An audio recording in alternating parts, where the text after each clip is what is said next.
গত রবিবার দিন কলকাতায় এসছেন vanish Kumar with total team. Vanish Kumar মানে হচ্ছে জ্ঞানেশ কুমারকে ভ্যানিশ কুমার বলছে আর কি, তা আমি জ্ঞানেশ কুমারই বলবো। এবং ঘটনাচক্রে তিনি কালীঘাটে গিয়ে পুজো টুজো, এই যে ছবিটা, কালীঘাটে গিয়ে পুজো টুজো ইত্যাদি দিয়েছেন। বিগলিত ভাবে তিনি সকলকে একবারে নমস্কার টমস্কার করেছেন এবং যথারীতি তাকে সোমবার দিন কালো পতাকা ইত্যাদি দেখানো হয়েছে। এটা স্বাভাবিক, তার এক্সপেকটেশনের মধ্যে সেটা তো ছিলই। এবং সবচাইতে ইন্টারেস্টিং ব্যাপার যেটা, সেটা হচ্ছে যে কালকে তিনি মানে যথেচ্ছাচার করেছেন। তার মিটিং এ কোনো 5 তারা হোটেলে বোধহয় মিটিং ছিল এবং সমস্ত দলের লোকজনকেই ডাকা হয়েছে, পুলিশ কর্তাদের ডাকা হয়েছে এবং তিনি রীতিমতো হম্বিতম্বি করেছেন যে দেখে নেবো, এই করব সেই করব। আমি বুঝি না যে প্রোটোকল বলে যে বস্তুটি আছে, সেটা নিয়ে আমি পরে আসবো মুখবন্ধর পরে, সেগুলো কি দেশের থেকে উঠে গেছে? কি করে একজন নির্বাচন কমিশন বা নির্বাচন কমিশনার, একটা গ্রুপ তো রয়েছে, তারা কি করে অসভ্যতা করতে পারে? এবং নারী দিবস ছিল গতকাল, এবং নারী দিবসে চন্দ্রিমা ভট্টাচার্যকে যাচ্ছে তাই ভাবে অপমান করেছে কিন্তু এই ভ্যানিশ কুমার বা জ্ঞানেশ কুমার। এটা কিন্তু মানে এই যে দাদাগিরিটা তিনি করছেন, এটা একেবারেই বোঝা যেতে পারে যে তিনি বিজেপির ছত্রছায়ায় আছেন বলে তিনি করতে পারছেন। এবং তিনি ভুলে গেছেন যে পদে তিনি আসীন হয়েছেন বা যে পদে তিনি আছেন, তিনি তো বেসিক্যালি গুজরাটের লোক, ওই লবির লোক। কোনো একটা সময় অমিত শাহর অ্যাসিস্ট্যান্ট ছিলেন, অমিত শাহর কথায় ওঠেন বসেন বলে দাবি করে সকলে, সমস্ত বিরোধী দল। তো ফলে এই ব্যাপারগুলো কিন্তু তার এই রোয়াবি বা মেজাজের মধ্যে ফুটে উঠেছিল গতকালের মিটিং এ। কিন্তু একই সাথে আপনাদেরকে আরেকটি ইন্টারেস্টিং কথা বলি, যে রাজ্যসভায় যে 4 জন মেম্বার অলরেডি ডিসাইডেড, তারা কিন্তু শংসাপত্র অর্থাৎ সার্টিফিকেট পেয়ে গেছেন। মানে আজ থেকে বাবুল সুপ্রিয়, কোয়েল মল্লিক, তারপরে আইনজীবী ভদ্রমহিলা গুরুস্বামী, ম্যাডাম গুরুস্বামী বলা যেতে পারে, বা লয়ার গুরুস্বামী, এবং রাজীব কুমার, এরা প্রত্যেকে সার্টিফিকেট পেয়ে গেছে। এবং একই সাথে অবশ্যই সার্টিফিকেট পেয়েছে বিজেপির রাহুল সিনহা। এবং এটা যখন পাচ্ছে তখন গুরুস্বামী আজকে কিন্তু ওই সময়টাতে খানিকটা অ্যাবসেন্ট ছিলেন, কারণ তিনি চলে গেছেন সুপ্রিম কোর্টে। এবং সুপ্রিম কোর্টের বিচারপতিকে তিনি সরাসরি জানিয়েছেন যে হোয়াট এভার হ্যাপেন্ড সেটা কিন্তু সুনির্দিষ্ট নয়, এবং আপনি মাননীয় বিচারপতি যেভাবে নির্দেশনামা তৈরি করেছেন সেই নির্দেশনামা মানা হচ্ছে না, ফলে ফের শুনানির জায়গা হচ্ছে। অর্থাৎ এই 60 লক্ষ বা কাছাকাছি যে নামগুলো দেওয়া হয়েছে, তার মধ্যে অধিকাংশ জায়গা থেকেই কিন্তু কমপ্লেইন আসছে, মানে রাজ্যের বিভিন্ন প্রান্ত থেকে, যে দেখুন আমরা বেঁচে আছি, আমাদের নাম ইচ্ছাকৃতভাবে কোয়েশ্চেনিং এর মধ্যে রাখা হয়েছে, কেটে দেওয়া না, কোয়েশ্চেনিং এর মধ্যে রাখা হয়েছে। তাহলে কি আমরা ভোট দিতে পারবো না? যেটা মাননীয় বিচারপতি কিন্তু আদেশে এরকম প্রশ্ন তুলেছিলেন যে যারা সুনির্দিষ্ট, যাদের কাছে প্রমাণাদি আছে, তাদেরকে ভোট দিতে হবে। ফলে একদিকে যখন মমতা বন্দ্যোপাধ্যায় ধর্ণা মঞ্চে, আজ মঙ্গলবার হলো, 4 দিন হয়ে গেল, 4 দিন তিনি ধর্ণা মঞ্চে বসে আছেন এবং কন্টিনিউয়াসলি তিনি আছেন, বিভিন্ন লোক আসছেন যাচ্ছেন ইত্যাদি ইত্যাদি। তো তিনি ধর্ণা মঞ্চে বসে আছেন এবং এটার একটা এন্ডিং তিনি দেখে যেতে চান। ফলে এই যে জায়গাটা, ব্রেকিং দ্য প্রোটোকল, এবং প্রোটোকল ব্রেক করা মানেটা হচ্ছে গিয়ে যে ভ্যানিশ কুমারের কতটা দায়িত্ব, তিনি কি মহামান্য বিচারপতির থেকে ওপরে আছেন কিনা, এই প্রশ্নগুলো উঠছে। এবং প্রোটোকলের জায়গাটা থেকে আজকে প্রোটোকল কিন্তু মমতা এবং মোদী, সাবজেক্টটা একটু সুইচ হবে, এবং সেই সুইচিং এর জায়গা থেকে যে কাণ্ড কারখানা হয়েছে এবং যে হাস্যকর জায়গায় পৌঁছে গেছে, সেটা আপনাদের সামনে তুলে দেবো ফ্রম পোষণ পাঞ্চ।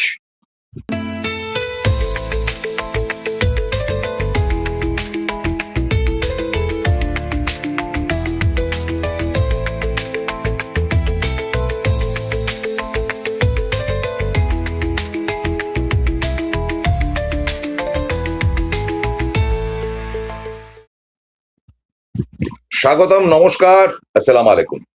আপনাদের প্রথমেই বলি যে রমজান মাস চলছে, যারা রোজা করছেন তাদেরকে আমার হৃদয়ের অন্তঃস্থল থেকে শুভেচ্ছা বার্তা জানাই, এবং আপনারা ভালো থাকুন, সুস্থ থাকুন, আল্লাহর কৃপা আপনাদের উপর নিশ্চয়ই পড়বে।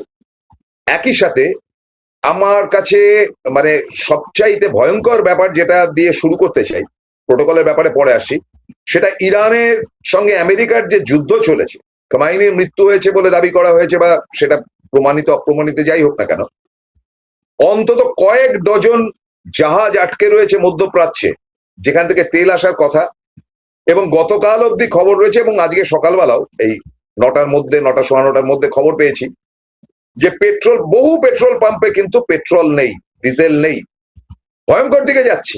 এবং এর দাম অলরেডি, গ্যাসের দাম 60 টাকা হয়েছে, এবং পেট্রোলিয়াম এবং সামগ্রীর দাম 150-200 ছাড়িয়ে যেতে পারে, মানে যা খুশি হতে পারে। কোভিডের সময় যে ভয়ঙ্কর রূপটা নিয়েছিল সেই রূপ, এবং আমেরিকার এই দাদাগিরি, 56 ইঞ্চির এই নীরবতা ভারতবর্ষকে, আপনারা ভাবছেন আমাদের কি আসছে যাচ্ছে, যুদ্ধ তো হচ্ছে ইরানের সঙ্গে আমেরিকার বা ইসরায়েলের, আমরা কি করব? আমরা সব থেকে বেশি ডুববো, কারণ আমাদের এক্সপোর্ট ইম্পোর্টের জায়গাটা ভীষণ স্ট্রং, ব্যবসা বাণিজ্যের জায়গা, এবং সেই জায়গাতে যদি তেলে ধাক্কা খায় তাহলে সমস্ত ব্যবসাপত্র ছোট থেকে বড় প্রত্যেকে মার খাবে, ভয়াবহ হবে অর্থনীতি। অলরেডি শেয়ার মার্কেট ধুকছে, ধপাস ধপাস করে পড়ছে শেয়ারের মূল্য বা ইত্যাদি। তো সেই জায়গাটা থেকে আপনাদের কাছে একটা কথা বলতে চাই যে এটা কিন্তু আমাদের কাছে ভয়ঙ্কর সংবাদ। চলে আসে প্রোটোকল। আপনারা তো জানেন যে প্রোটোকলের জায়গা থেকে আজকে নির্বাচন কমিশনার বলুন, রাষ্ট্রপতি বলুন, উপরাষ্ট্রপতি বলুন, লোকসভা স্পিকার বলুন, এই যে পদগুলো, এগুলো আমাদের কাছে অত্যন্ত রেসপেক্টের পদ, মানে অত্যন্ত সম্মানের পদ। কিন্তু আমরা দেখতে পাচ্ছি পলিটিক্যাল বলুন, আরএসএস বলুন, বিজেপি বলুন, এরা পুরো কবজা করে রেখে দিয়েছে, এবং এরা যেভাবে চালাচ্ছে সেভাবে চলছে, এবং স্তম্ভিত হয়ে যাওয়ার মতন ব্যাপার। গত শনিবার দিন মমতা বন্দ্যোপাধ্যায় তখন ধর্ণা মঞ্চে, খবর এলো যে রাষ্ট্রপতি আসছেন, যদিও রাষ্ট্রপতির আগেই আসার কথা ছিল, এবং তিনি শিলিগুড়িতে ওই আদিবাসীদের সঙ্গে একটি সভা করবেন। করুন সভা। এখন প্রশ্ন উঠে গেছে যে এই রাষ্ট্রপতি, আচ্ছা এই ছবিটা আপনারা খুব ভালো করে দেখুন, এটা রাষ্ট্রপতি ভবনের ছবি, খুব ভালো করে দেখুন। রাষ্ট্রপতি ভবন, প্রাক্তন রাষ্ট্রপতির ছবি রয়েছে সেখানে, নতুন রাষ্ট্রপতি আসছে, তাকে সম্বর্ধনা জানাচ্ছেন Narendra Modi. My question is this, যে রাষ্ট্রপতি নিউট্রাল প্লেস এবং সর্বোচ্চ পদ, সেখানে নরেন্দ্র মোদীর ছবিটা এলো কি করে? আপনারা উত্তর দিতে পারবেন? রাষ্ট্রপতি ভবনে রাজনৈতিক নেতা বলুন বা প্রধানমন্ত্রী বলুন, তার ছবি আসতেই পারে না, কিন্তু দেখুন ছবিটা দ্রৌপদী মুর্মুর পেছনে নরেন্দ্র মোদীর ছবি। এটা কত বড় প্রোটোকলের জায়গা! এ তো প্রোটোকল ভাঙাই হয়েছে। প্রথমে দেখা যাচ্ছে রাষ্ট্রপতি ভবনে রাষ্ট্রপতি এবং রাষ্ট্রপতির পূর্বতন যারা মানে দেশপ্রেমী, তাদের ছবি টবি থাকতে পারে, ধর্মীয় ছবি থাকতে পারে, বাট রাষ্ট্রপতি যদি মনে করেন নানা রকম ছবি, কিন্তু এক্সিস্টিং প্রধানমন্ত্রীর ছবি থাকে কি করে? ফলে প্রোটোকলের জায়গা থেকে সেই রাষ্ট্রপতি দ্রৌপদী মুর্মু এসছেন, এবং তাকে রিসেপশন করতে মমতা যায়নি। মমতা বন্দ্যোপাধ্যায় শিলিগুড়িতে গিয়ে তার কাছে কি যাবে?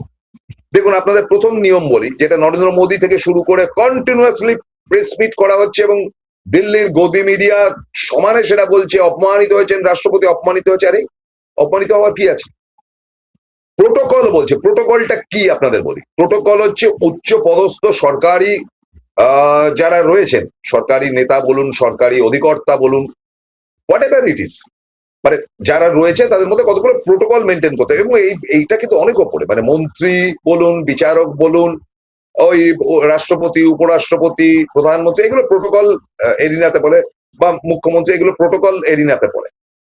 তো ঘটনা হচ্ছে যেটা, যে কোনো রাষ্ট্রপতি যদি কোনো রাজ্যে যান, তাকে রিসিভ করবার জন্য যেটা রাখতেই হয়, মানে অলিখিত নিয়মও বলতে পারে, নিয়মও বলতে পারে, সেটা হচ্ছে রাজ্যপাল। রাজ্যপাল বাধ্য। রাজ্যপালের বস হচ্ছেন গিয়ে রাষ্ট্রপতি, কারণ রাষ্ট্রপতি রাজ্যপাল স্থির করে, যদিও পলিটিক্যাল পার্টি তাকে ফিটফাট করে, কিন্তু তার অ্যাপয়েন্টমেন্ট লেটারে সইটা থাকে রাষ্ট্রপতি। এবং রাষ্ট্রপতিকে রিসিভ করবার জন্য পশ্চিমবঙ্গের রাজ্যপাল অনুপস্থিত ছিলেন কেন? নরেন্দ্র মোদী কি করে দাবি করেন যে মমতা কেন ছিল না? মমতা কি থাকতে বাধ্য? এবং পূর্বতন ইতিহাস বলছে যেটা, যে বহু রাষ্ট্রপতি এরকম এসছেন গেছেন, যদি বহু ধার কাজ দিয়ে যাননি। এবং নরেন্দ্র মোদী যখন দীর্ঘদিন তিনি গুজরাটের মুখ্যমন্ত্রী ছিলেন, তার রাজ্য এরকম হাই প্রোফাইল মানুষ গিয়েছেন, নরেন্দ্র মোদী পাত্তা দেন। তো সুতরাং মমতা বন্দ্যোপাধ্যায়ের উপর কোপটা দিতে চাইছেন কেন? অর্থাৎ কোনোভাবে আবার রাষ্ট্রপতি এখানে কি বলছেন? রাষ্ট্রপতি বলছেন আমার খুব খারাপ লাগছে, দিদি আমার সঙ্গে এরকম ব্যবহার করলো কেন, সে তো আমার বোনের মতন, আমার খুব কষ্ট হচ্ছে, আমি তো বাংলায় আসতে চাই, আমি এখানকার মেয়ে, আমাকে আসতে দেওয়া হয় না। মানে কি এই কথাগুলো দ্রৌপদী মুর্মুজি? আপনাকে শ্রদ্ধা জানাই, আপনি রাষ্ট্রপতি, আপনার সমালোচনা করার অধিকার নেই। ছবিটা দেখুন, আসছি আমি এই ছবিতে পরে আসছি, ছবিটা ভেরি ইন্টারেস্টিং। রাষ্ট্রপতি কি করে দাবি করেন যে তিনি এখানকার মানুষ? তিনি ঝাড়খণ্ডের না, ওই ঝাড়খণ্ড না, তিনি উড়িষ্যার মানুষ। তিনি উড়িষ্যার মানুষ, তিনি বাংলা ভাষাটাও জানেন না। তিনি দাবি করেন কি করে যে তিনি এখানকার মানুষ? রাষ্ট্রপতিজি মাফ করবেন, আমি আপনার কথার উপর কথাটার উত্তর দিচ্ছি। দ্বিতীয় ব্যাপারটি হচ্ছে যে দিদি আসতে দেয় না। আসতে দেয় না মানে দিদি আসা নেওয়ার কে? পুরো ভারতবর্ষের সর্বোচ্চ পদে আপনি বসে রয়েছেন, যেখানে খুশি যখন খুশি যেতে পারেন, যদি আপনার সময় থাকে। যদি সময় না থাকে কোথাও যাবেন না, সেটা আপনার উপর সম্পূর্ণ নির্ভর করে। ভারতবর্ষ কি করবে না করবে, ভারতবর্ষের রাষ্ট্রপতি সর্বোচ্চ ক্ষমতাধারী, তিনি করতে পারেন, কিন্তু রাষ্ট্রপতিরা করে না। তা আপনি কি করে বললেন যে আপনাকে আসতে দেওয়া হয় না? আপনি তো রাজনৈতিক কথা বলে ফেললেন, এটা তো ঠিক না। আপনার প্রতি আমাদের শ্রদ্ধা রয়েছে, আপনাকে নিয়ে আমাদের সমালোচনা মানায় না, আপনি বললেন কেন এই কথাটা? এ তো উস্কানিমূলক কথা হয়ে গেল। এবং তারপরে দেখা গেল ওই আদিবাসীদের একটা ছোট্ট মিছিল, সদেরে কোথা থেকে জোগাড় ফোগাড় করেছে, তারা একটা কি মিছিল করলো, প্রতিবাদ করলো, হয়ে গেল। নাও কাম টু দ্য পয়েন্ট। এখানে নরেন্দ্র মোদী বলছেন যে মমতা বন্দ্যোপাধ্যায় প্রোটোকল ব্রেক করেছে, অর্থাৎ রাষ্ট্রপতিকে সম্মান দেননি। এই যে রাষ্ট্রপতিকে সম্মান দেননি, একটা ছোট বিরতি নেব, কারণ আজকের অনুষ্ঠানটা ছোট। এমন কিছু ছবি আমরা দেখাবো which is rare of the rarest, যেটা কিন্তু আমিও আমার ফেসবুকে ছাড়িনি। খালি একটা ক্লিপ দিয়ে চলে গেছে অনির্বাণ, সেটা আপনাদেরকে দেখাবো। এবং সেই ব্রেকটা নামার পর আমি ফিরে এসে আপনাদেরকে এমন কিছু ছবি দেখাবো যে প্রোটোকলের ফাঁদে পড়ে নরেন্দ্র মোদী নিজেই কিন্তু শ্বাসকষ্ট উঠে যাবে।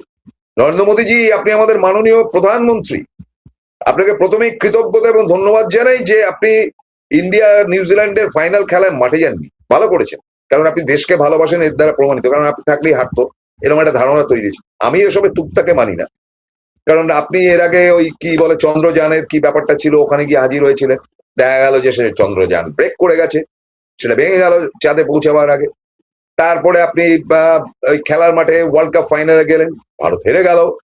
তারপরে সাউথ আফ্রিকার কাছে ভারত হেরে গেল, একটাই হার হেরেছে, সেটা সাউথ আফ্রিকার কাছে, আপনার স্টেডিয়ামে, এইসব কাণ্ড কারখানা। তারপরে আপনি ইসরায়েলে গেলেন, ইসরায়েল থেকে ফিরলো, আমেরিকার যুদ্ধ লেগে গেল। লোকে বলছি যে আরে আপনি এসব যেখানে যাচ্ছেন সেখানে সব কাণ্ড কারখানা হচ্ছে, কিন্তু আপনি সত্যিকারের দেশপ্রেমী। আপনি মাঠে উপস্থিত না থেকে প্রমাণ করেছেন যে আপনি ভারতবর্ষকে ভালোবাসেন। থাকলে কি হতো জানি না, কিন্তু আপনার মনের মধ্যে খচখচ করেছে, ভারত চ্যাম্পিয়ন হয়েছে। Thank you India. একটা ছোট্ট বিরতি নিচ্ছি, বিরতির পর ফিরে এসে প্রোটোকল আপনাদের সামনে তুলে ধরবো, কি মমতা বলছেন এবং কি বলছেন মোদী, তুলে ধরবো। সঙ্গে থাকুন। Padmalaya Group, where moments are made permanent, one of the most premium and trusted real estate company of Kolkata, carrying legacies since 1982. Quality, honesty, trust. Padmalaya Group. Call 983 00 48 333. Visit us www.padmalayagroup.in. Welcome to the world of civil business. A Bengali business personality and the most successful business group, Roy Construction Group of companies, now coming Sarib, West Bengal. Mr. Anup Roy, the managing director of the Roy Construction Group company, ready to serve his native land, the mother Bengal.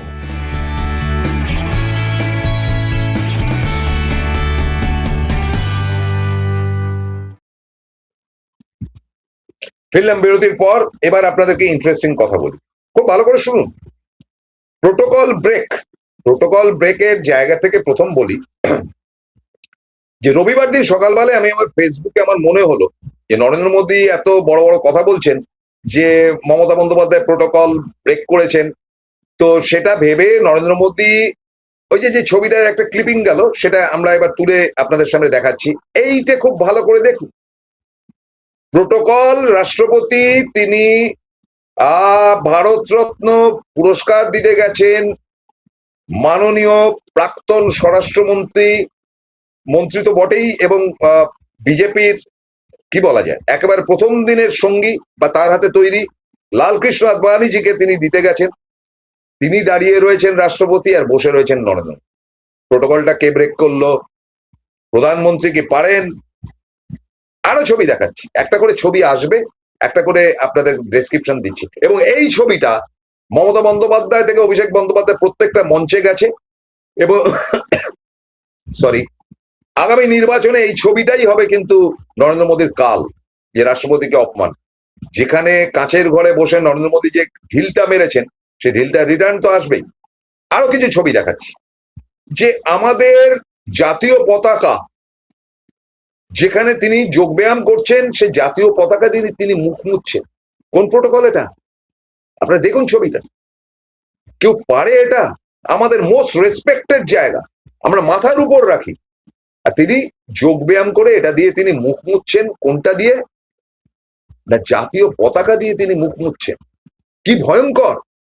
এ ভাবা যায় না। কে ভাঙলো protocol? National flag নিয়ে কে অবমাননা করলো ভারতকে? আপনারা দর্শক বন্ধু, আপনারা এটার বিচার করবেন। এটা আপনার ভারতবর্ষ, আমার ভারতবর্ষ, নরেন্দ্র মোদীর ভারতবর্ষ, সবার ভারতবর্ষ। আমি কি পারি আমার জাতীয় পতাকা, যেটাকে আমার মাথার উপর রাখা উচিত, যেটা দেখলে আমার মাথাটা নিচু হয়ে যাবে, হাত জোড় হয়ে যাবে, সেই পতাকাটা দিয়ে তিনি মুখ মুছছেন। তখন তিনি দাদাগিরি, মানে বিরাট ব্যাপার, 56 ইঞ্চি, নতুন ক্ষমতায় এসছেন, যা ধরছেন ফাটিয়ে দিচ্ছেন। আর যদি কোনো ছবি থাকে, ছবিটা দিলে আমি ডিরেকশন দিতে পারবো। মানে তিনি এই দেখুন, প্রয়াত রাষ্ট্রপতি প্রণব মুখোপাধ্যায়ের মৃত্যুর পর নরেন্দ্র মোদী তাকে ফুল দিতে যাচ্ছেন পায়ে জুতো। দেখে নিন কোন প্রোটোকলের মধ্যে এটা পড়ে নরেন্দ্র মোদীজি।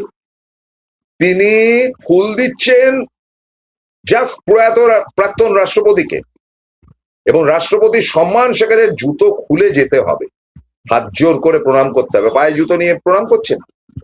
এবং এটা এমন নয় যে শ্মশান ঘাটে করছেন, এটা তার বাড়ির মধ্যে শ্রদ্ধানুষ্ঠান বা শ্রদ্ধানুষ্ঠান যাই বলুন না কেন, সেই অনুষ্ঠানে ফুল দিচ্ছেন। যে কেউ হলে তিনি তারা পায়ের থেকে জুতো খুলে ফেলবেন, তিনি জুতো পরে ফুল দিচ্ছেন। আর যদি কোনো ছবি থাকে আরো ভালো ডিরেকশন দেব, যে কোবিন্দ সাহেবকে তিনি কিরকম পেছনে ফেলে আগে এগিয়ে যাচ্ছেন, সেরকম ছবি একটা বোধহয় ছিল আমাদের, যদি থাকে তাহলে আপনাদেরকে দেখাবো।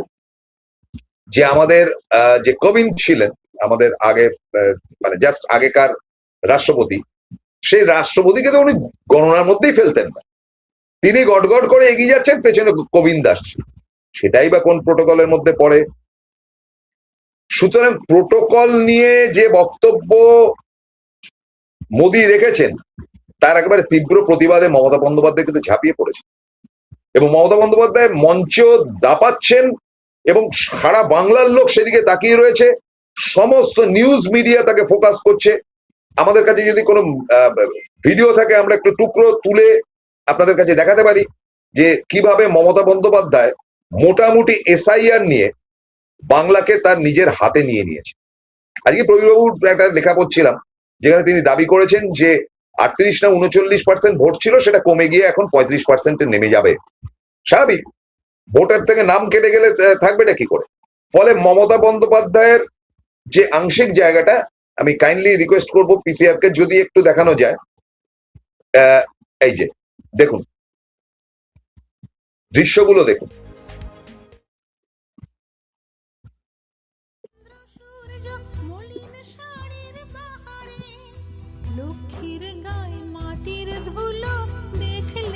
এটা আমাদের পশ্চিমবঙ্গ। পশ্চিমবঙ্গে নারীরা খুশি।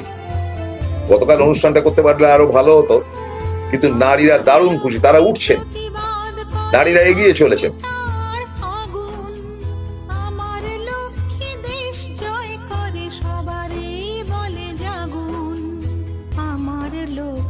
দেশ বিদেশ দুর্গমকে করে জয়, আমার লক্ষ্মী প্লেন চালায় নির্ভয় দুর্জয়।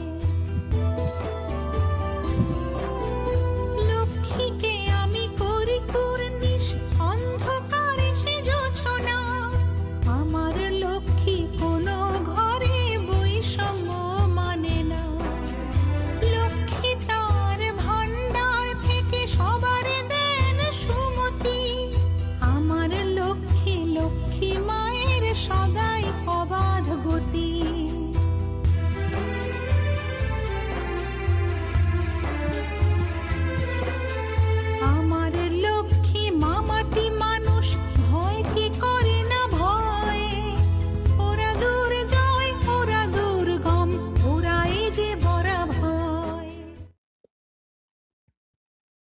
জয় হিন্দ, জয় বাংলা।